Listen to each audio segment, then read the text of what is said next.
તો ભાવનગરમાં ખેડૂતો પર થઈ રહેલા અન્યાય અને અત્યાચાર વિરુદ્ધ કિસાન ક્રાંતિ ટ્રસ્ટ દ્વારા મામલતદાર કચેરી ખાતે આવેદનપત્ર પાઠવવામાં આવ્યું હતું।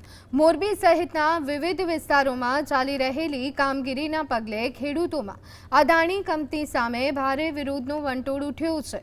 આવેદનપત્રમાં આક્ષેપ કરાયો છે કે ખેડૂતોની જમીનમાં તેમની મંજૂરી વગર જ બળજબરીપૂર્વક વીજ પોલ નાખવામાં આવી રહ્યા છે, તેમજ જમીનનું પૂરતું વળતર પણ આપવામાં આવતું નથી।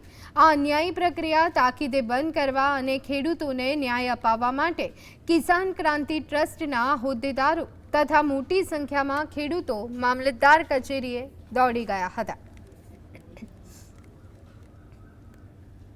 કચ્છની અંદર જે પીજીવીસીએલ અને જે અદાણી દ્વારા જે થાંભલા ઉભા કરવામાં આવે છે ખેડૂતોના ખેતરની અંદર જે એની પરમિશન લીધા વગરના પૂરું વળતર મળતું નથી, જ્યારે ખેડૂતોને ત્રાહિમામ છે અને ખેડૂતો આંદોલન કરી રહ્યા છે અને જ્યારે સરકાર પોલીસનો દુરુપયોગ કરી અને ખેડૂતોની ઉપર લાઠીચાર્જ કરવામાં આવે છે, તે દુર્ભાગ્ય છે। આ દેશના